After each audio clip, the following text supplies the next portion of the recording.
ಕರ್ನಾಟಕದ ಪ್ರಸಿದ್ಧ ಯಾತ್ರಾ ತಾಣಗಳಲ್ಲಿ ಒಂದಾದ ಉತ್ತರ ಕನ್ನಡ ಮುರುಡೇಶ್ವರದ ಬೃಹತ್ ಈಶ್ವರ ಪ್ರತಿಮೆ ಚಿತ್ರ ಜಗತ್ತಿನ ಕುಖ್ಯಾತ ಉಗ್ರ ಸಂಘಟನೆಯ ಪತ್ರಿಕೆಯಲ್ಲಿ ಪ್ರಕಟವಾಗಿತ್ತು. ಇದು ಉಗ್ರ ಸಂಘಟನೆಯ ದಾಳಿಯ ಸಂಚೆ ಎಂಬ ಪ್ರಶ್ನೆ ಮೂಡುವಂತೆ ಮಾಡಿದೆ.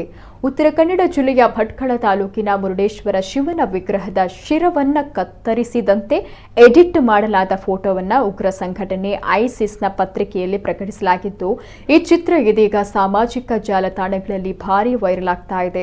ಈ ವಿಚಾರದ ಕುರಿತಾಗಿ ಅಂಶುಲ್ ಸಕ್ಸೇನಾ ಎಂಬುವರು ಇದನ್ನ ತಮ್ಮ ಖಾತೆಗಳಲ್ಲಿ ಪೋಸ್ಟ್ ಮಾಡಿ ಸರ್ಕಾರದ ಗಮನವನ್ನ ಸೆಳೆಯಲು ಯತ್ನಿಸಿದ್ದಾರೆ. ಐಸಿಸ್ ಮುಖವಾಣಿ ಪತ್ರಿಕೆ ದಿ ವಾಯ್ಸ್ ಆಫ್ ಹಿಂದ್ನಲ್ಲಿ ಮುರುಡೇಶ್ವರದ ಶಿವನ ವಿಗ್ರಹವನ್ನ ಪ್ರಕಟಿಸಲಾಗಿದೆ.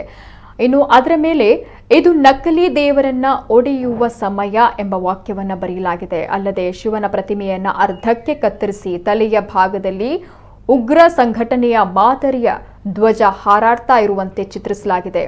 ಇನ್ನು ಪೋಸ್ಟ್ನ ಅಧಿಕೃತತೆ ಬಗ್ಗೆ ಸ್ಪಷ್ಟನೆ ಸಿಕ್ಕಿಲ್ಲವಾದರೂ ಈ ಕುರಿತು ಕೂಡಲೇ ಸುರಕ್ಷಾ ಕ್ರಮ ಕೈಗೊಳ್ಳಬೇಕು ಅಂತ ಅಂಶುಲ್ ಸಕ್ಸೇನಾ ತಮ್ಮ ಪೋಸ್ಟ್ನಲ್ಲಿ ಸರ್ಕಾರವನ್ನು ಆಗ್ರಹಿಸಿದ್ದಾರೆ.